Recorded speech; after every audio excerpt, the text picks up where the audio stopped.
Hello there. Welcome to another episode of Corellian Chinwags, part of the What If Qui-Gon Didn't Die podcast. My name's Jamie. And I'm Shaun. And this is where we just generally have a little chit-chat, a little catch-up, and just see how we're doing, and you get a peek behind the curtain. Peek beyond the scenes. Yeah. But what goes on between our little heads? Spoiler alert, not much. Not a lot. So how have you been? Yeah, pretty good. I had a couple of days off this week.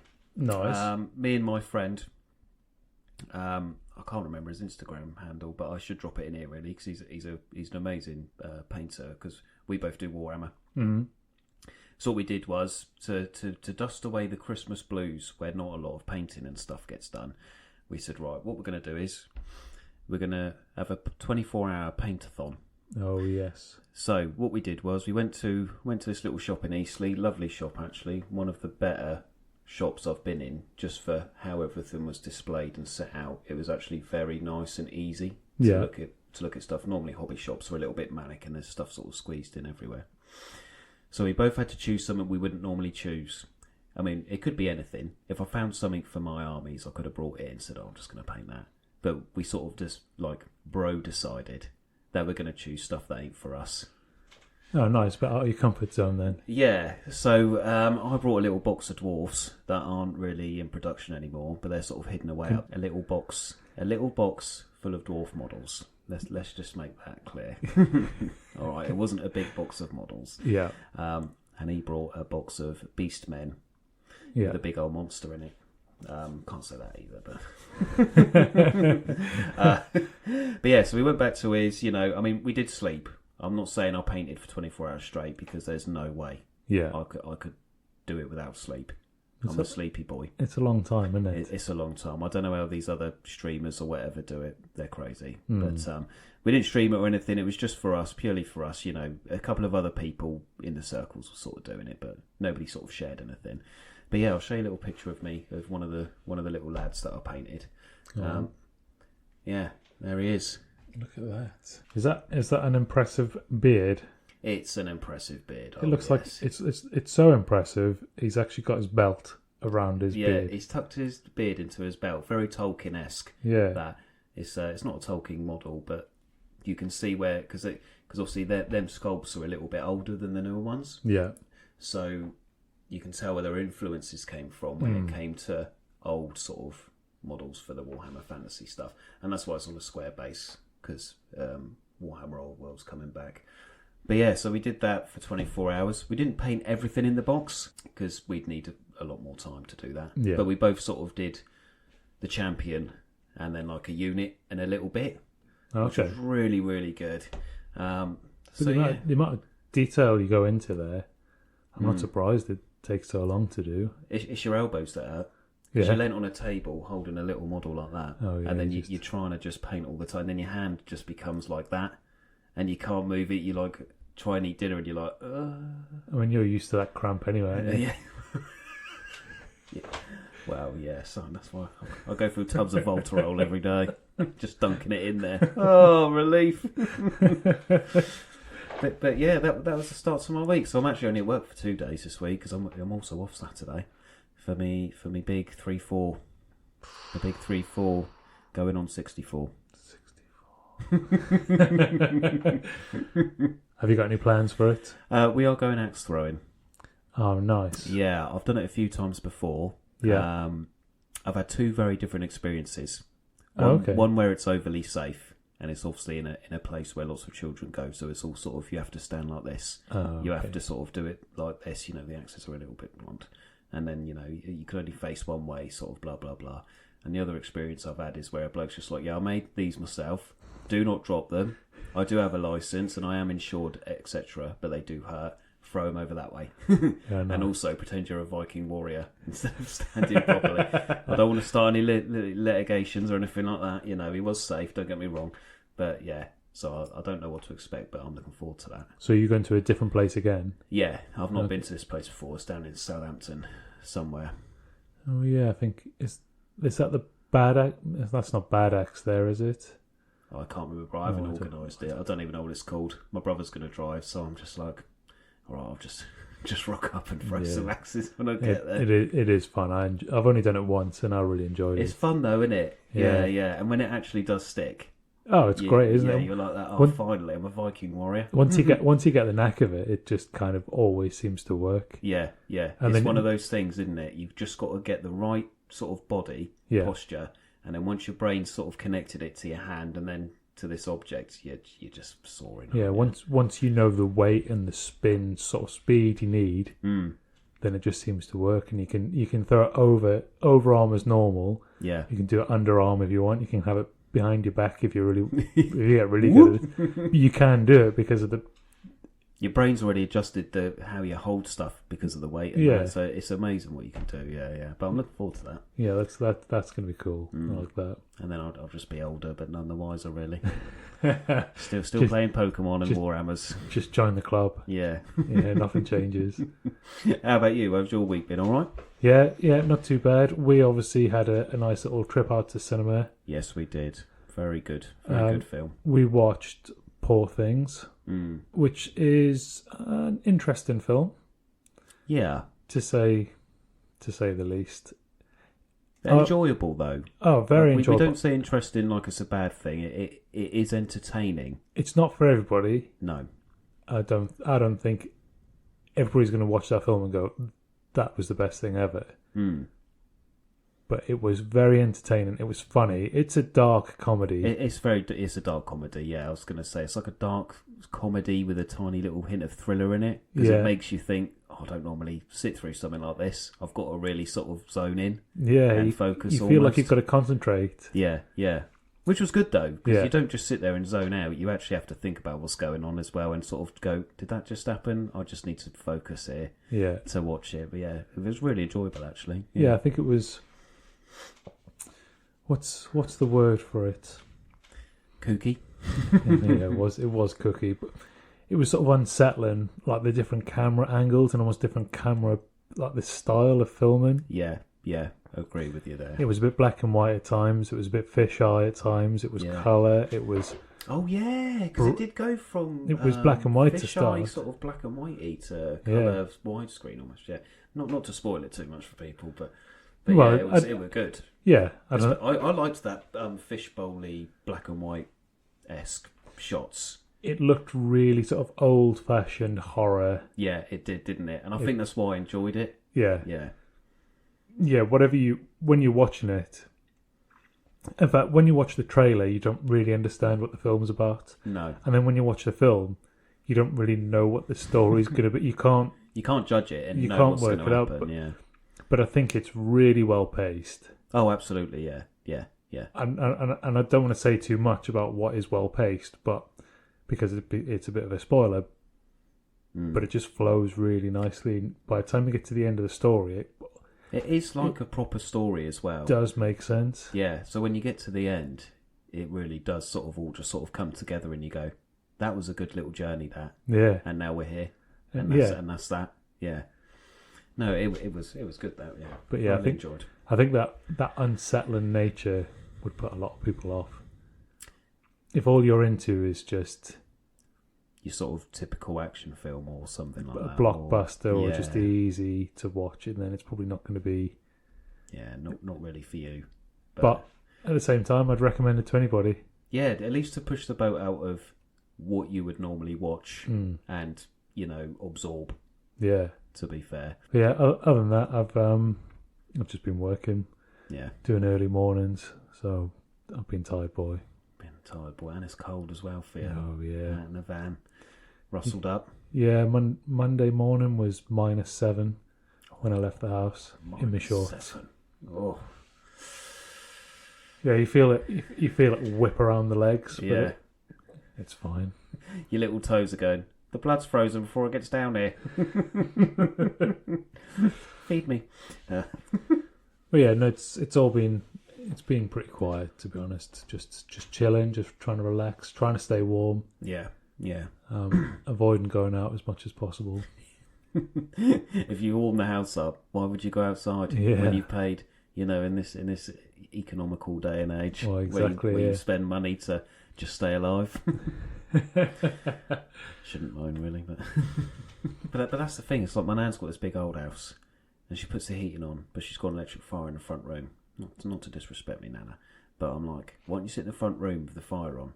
Because it's going to take less energy to like hotbox that little room in there with the door shut with the electric fire, than try and heat that old townhouse with the central heating, where the heat's just literally flying up the staircase because it's all open plan, and then sitting on the landing because all the doors are shut upstairs because we don't want the dog to get on the beds and stuff. Yeah. You know, so it's just like you cuddle in the radiator, yet you could sit in a comfortable sofa if you just put the fire on in there. But I know she's not the only nana that does that. No. So, you know, let's be fair to all nanas. They can do what they like. They've earned it.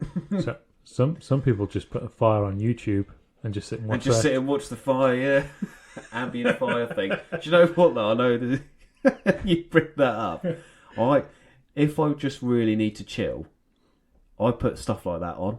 Yeah. Because it's like ambient sounds, like if I'm painting or like I'm doing something which doesn't require me to look. And I just need that extra little something in the background to tip my mind over. It's either rain, you know, like wildlife park noises, or a fire. I remember when I first got a 4K TV. Oh, you didn't, did you? And you get the, you know, it's a smart TV, so you've got YouTube on there, and you go, right, what can I watch?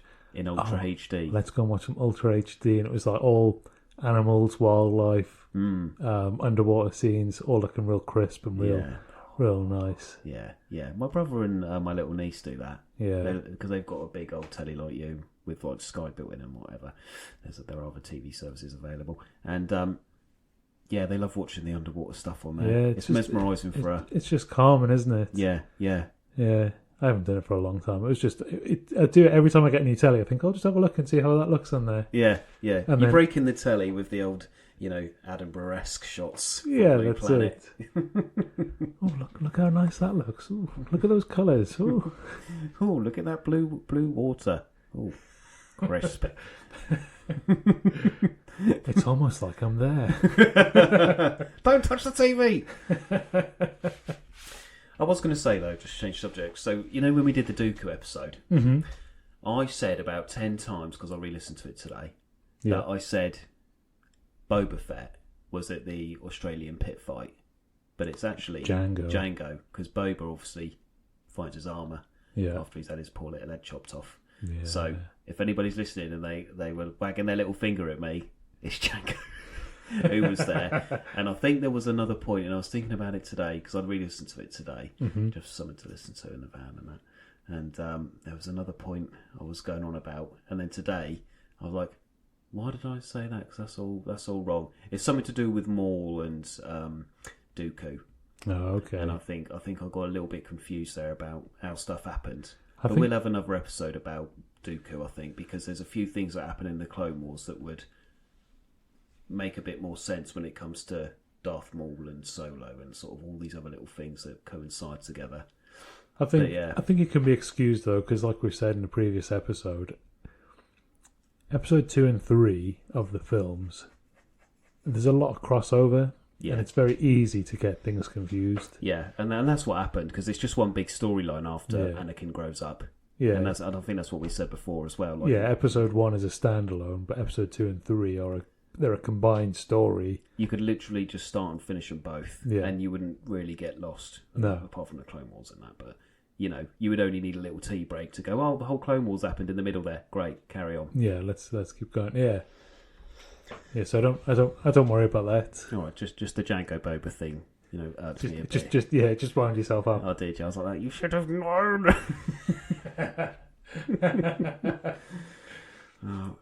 But yeah. But there we go.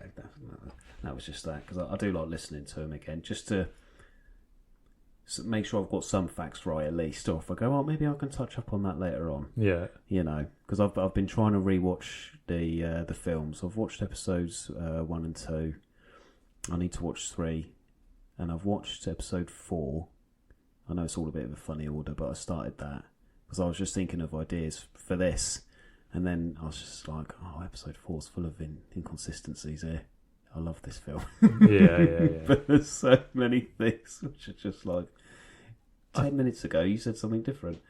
But yeah, it is a funny thing because Episode 4 was the original, so they didn't have to be consistent in the same way. This is the thing, and you can tell that it was the OG because they just sort of ran with anything. Yeah. And then obviously Filoni now and like the prequels, they're all trying to make everything fit to Episode 4, but it's really difficult because it's so inconsistent with itself. and it's like, ooh. But yeah, but still great though. I loved watching it. Just to see the OG sort of R2 and see 3PO and that, and I do love watching Episode 4. It sort of resets me because if I watch a lot of Star Wars and like when I finished like Rebels and Clone Wars and stuff, I was like, I've had a lot of animated, fast paced, action here. Yeah, and it's still Star Wars-y, but then I sort of always kind of go back to them original 3. Just to slow me down a bit again. It becomes story based and it becomes narrative. It's less action. It's more. It's just you understanding this strange world that you've never heard of before. Yeah. When you watch Episode 1, 2, and 3, you know the Jedi exist because you've watched the original. Yeah. Yeah. So there's no real introduction as to who they are. It's just they exist and this is what they do, and then it's more action. Yeah. Yeah. So the pacing of it can all change, but the original trilogy I think is, it is more, it's more settled, it's more grounded. It does ramp up a little bit as the films go on. Yeah. When you get to like Return of the Jedi, you get a bit more. It's a bit more sort of action based, I guess. But time was moving on then when they did that. I know it wasn't like loads of years between each film, but you can tell the difference between Episode 4 and then how time progressed and how films progressed. I know they kept the same sort of vibe of the film and like the screen wipes and stuff, but films in general ramped up a little bit when it got to there. So still really good. There we go. Star Wars chat in the Chinwag podcast. You kidding me? Yeah, we can't escape it. Cannot escape it. Imagine doing a Star Wars based podcast and still talking about Star Wars in an episode called Corellian Chinwag. Well, I did have a question for you though. Go on. Did you ever play Pokemon Stadium on the Nintendo 64? No, because I didn't have a 64. Oh, okay. Go on. My question was going to be to you, and I saw a little reel about this the other day. If you had to choose 3 from the OG 150, what would it be? But I'll just remind you here, back in the day, the first generations, there was no special attack and physical attack per se. Yeah. Obviously, all the fighting, normal, rock, ground, flying, every single move of that was physical. And then obviously your psychic, your water, your grass, fire was all special. Yeah. So you couldn't have, like you have obviously from like, I think it's Gen 3 onwards, you wouldn't have a Charizard with max attack doing a fire thing. He would have to have all special. But what 3 would you take from the OGs? That's tricky because I'm massively out of touch. Although that original 150 is the 150 that I know. Yeah. This is why I ask you about the OGs. It's just something I saw the other day and I thought I'll ask you and see what you think.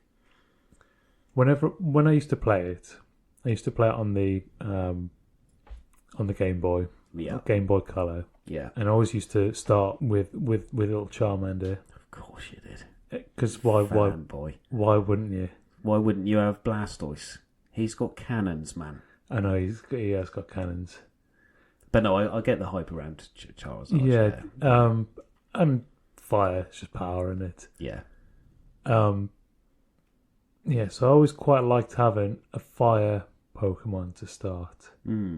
Okay. I always wanted Magikarp to do well, but I just didn't have the patience for it.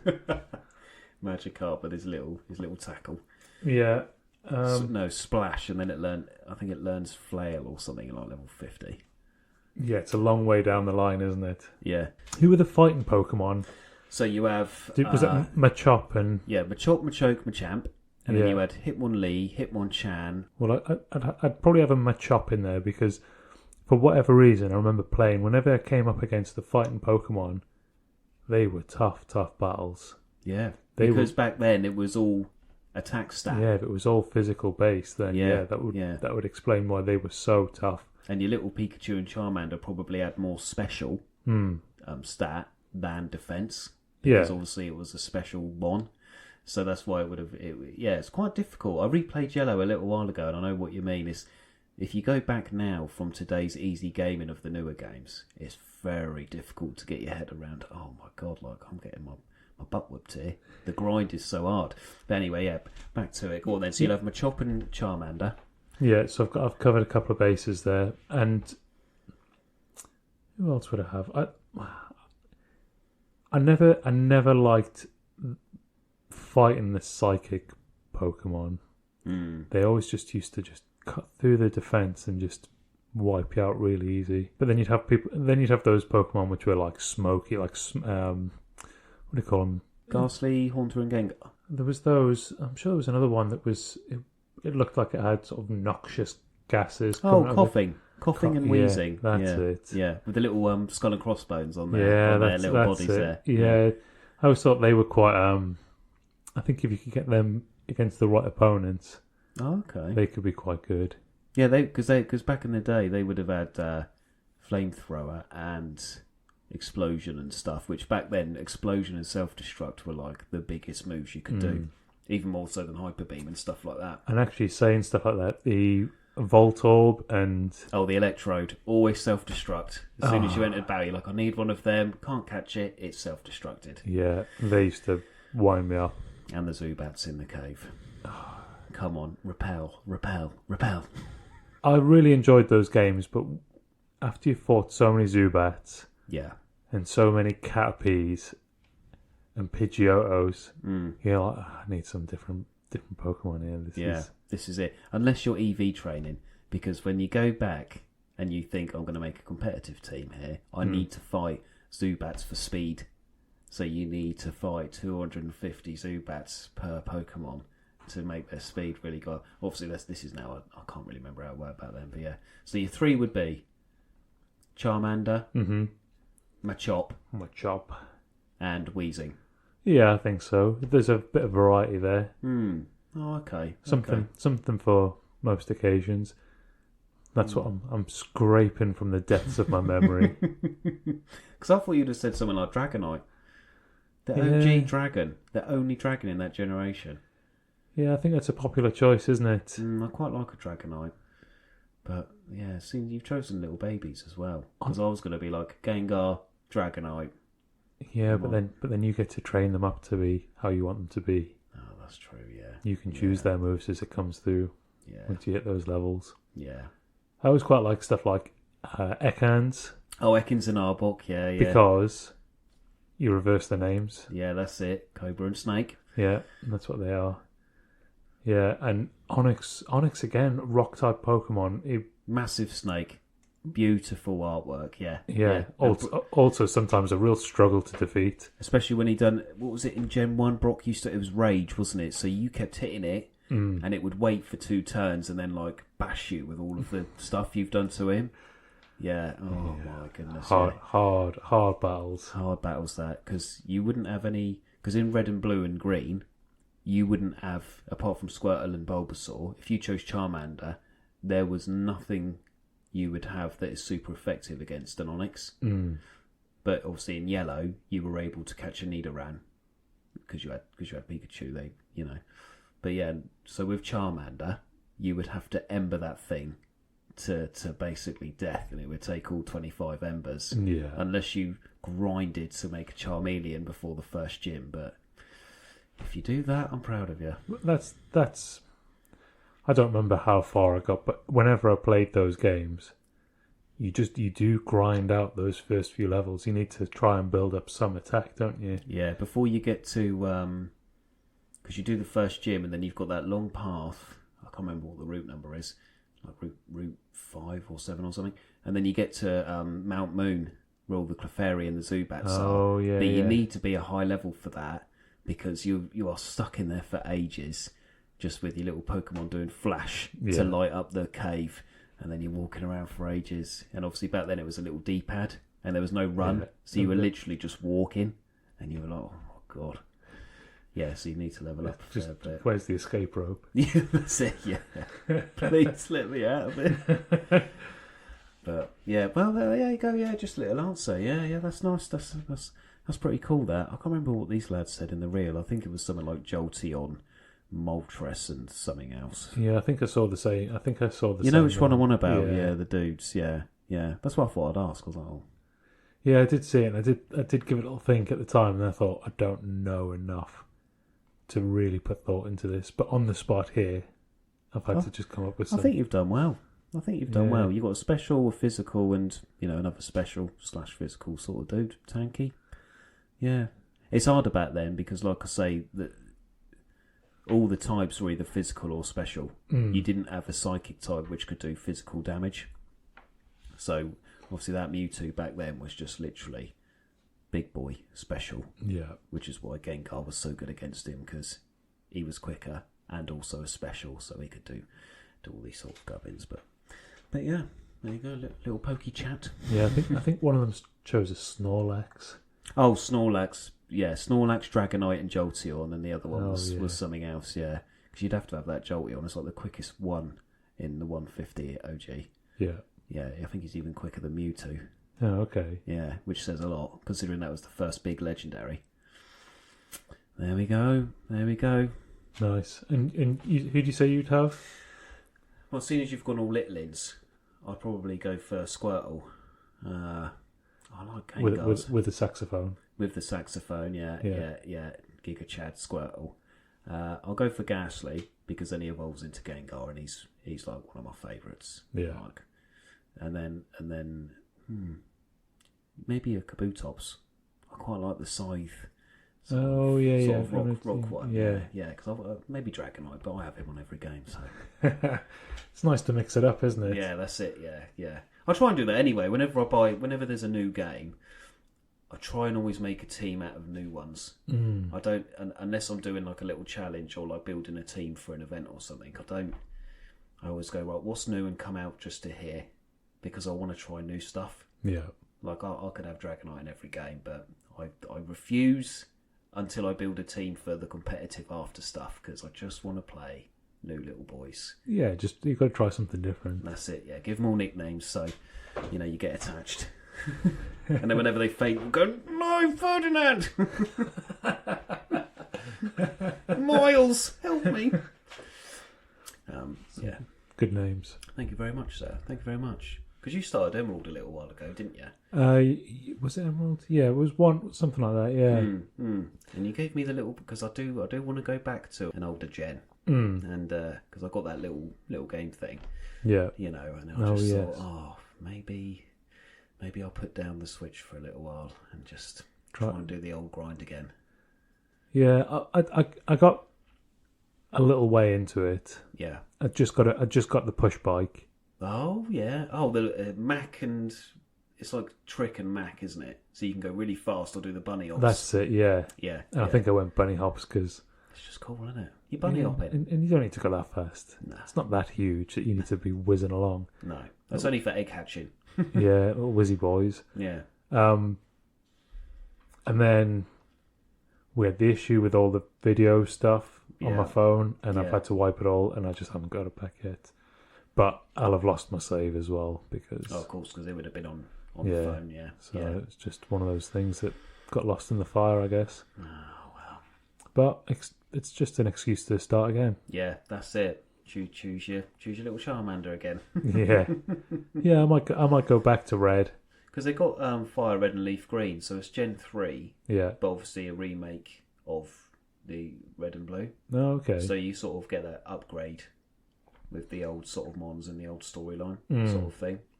Might be worth looking into. Yeah, because I can choose pretty much any of them. The only one I struggle with is anything on the DS. Oh, because of the bottom screen thing. Yeah, trying to put that in there. Yeah, you can work around it, but it's clunky on your phone screen as well. Yeah, sort of you minimise for space. I mean, I do have the stylus, which is quite handy. Oh yeah, because that's the old. There we go. So it's quite good. Beep beep beep beep. But yeah, it's just screen size. I would love to have a DS again, an actual physical DS. Oh, you're not got one lying around. No, I think I've got two. You can borrow one if you like. I had over the years, I think I went through about 3 DSs. I upgraded them. Oh, okay. So I think I didn't have the original. I didn't have the OG DS. Oh, didn't you? Mine still works. Oh, nice. Yeah. He's one of the screen couplings has come away, Okay. but it still works. Oh, that's cool. Yeah.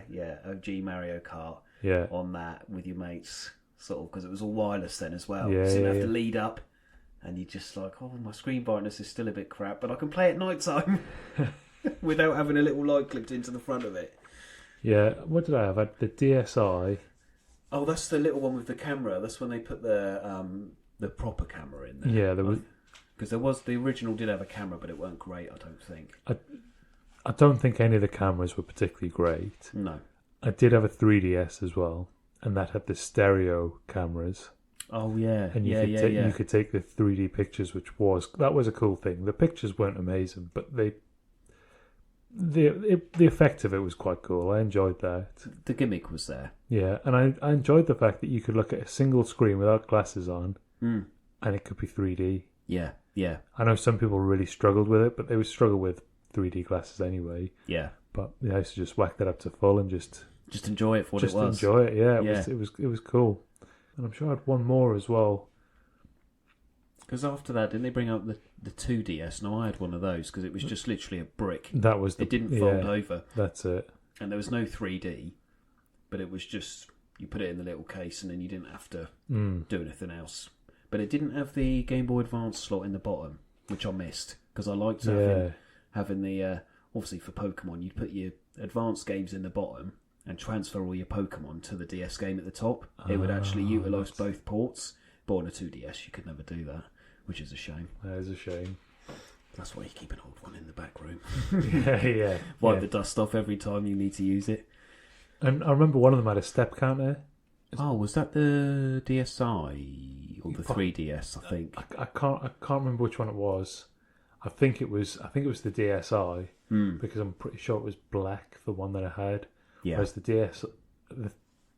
3DS I think was the sort of the teal metallic. Oh yeah, I never had a 3DS, but yeah, when they first come out, a lot of the promo colours were like blue, weren't they? Yeah. And then there was a newer version as well they brought up, but I didn't get that. But one of the things that they did, I think it was part of the Nintendo store, was it had a step counter on it, and if you did so many steps, it gave you like a reward that you could use in the store. You could use for various things, like coins and stuff. You get your little Nintendo point things. Yeah, they don't do them like that anymore. But you used to have your little. So I remember the point things. You get maybe, I don't know if it was like 10 a day or something, but that was it. Once you hit that was it done. Because the gimmick was with the whole DS in general was you can carry it around safely in its little case, meet your mates and have a game. Yeah. You know. Oh yeah, and there was Street Pass as well. Street Pass, yeah, which is sort of, it's been and gone now. It's long. Yeah, gone, because it's starting to come back. But yeah, if you walk past someone, you'd have no idea. But if they had a DS in their pocket or in their bag or whatever, and you had one on you as well, it would communicate. Yeah. You'd get to wherever you're going to. You'd open it up and be like, "Oh, just have a look game. Oh look, I've walked past these people. Oh look, I've got some coins from them as well." Yeah, because you would put your little Wii Me's, your little Me on the DS, and they would all sort of go off and join everybody else's DS and stuff. Yeah, Nintendo are really smart like that. Yeah, but there we go. I do miss that. That was great. I never really took it with me to town though. I'm a stickler for. I'm going to leave it at home because knowing me, I'll drop it. Well, so I used to take it when I was working. Oh, okay. And being a big walker back then. Yeah. I used to stick it in my shorts pocket, rack up those steps real quick, and if you're walking through town, whatever, you just pick up all these as you go. Yeah, that's a fair point. That's why I still do the old pokey go. Yeah. Because obviously I'll rack up the eggs and the steps and stuff. What I want to get is one of the little watches. Because you used to be able to get a watch for the DS as well, wouldn't you? Okay. But you could, I think you could anyway. I know you can get one for Pokemon Go. And like as you're walking, you just press this button on the watch and it tries to do things for you in the background. So you don't have to always walk with your phone out. Yeah. But, yeah, rack up a fair few miles when you're on a big old walking job, yeah. Yeah. Yeah, I can't really do that now. My step count is abysmal in comparison to where it used to be. But you still do a full day's work. It's the thing, isn't it? Yeah, sat on my backside. I mean, today I did 197 miles at work. Oh, jeez, blimey! But I was sat down for all of it. For all of that, yeah.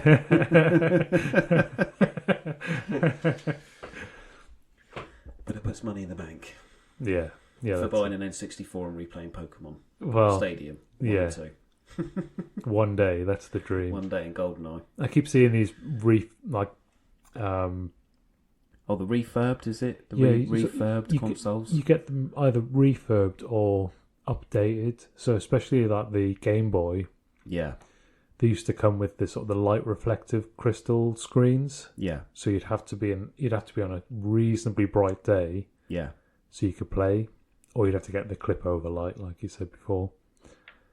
But now you can just change that whole thing out for an LCD display. Yeah. Which lights up. Which has got a backlight in it. Yeah. I think I've seen an advert for stuff like that. And they look really cool. And then you upgrade the battery to a lithium battery, and you can have it plug into USB-C, so you can recharge it on the go. Yeah. No swapping batteries out anymore. You just plug in, charge up, and get gone. Yeah. Play it any time of the day or night. Yeah.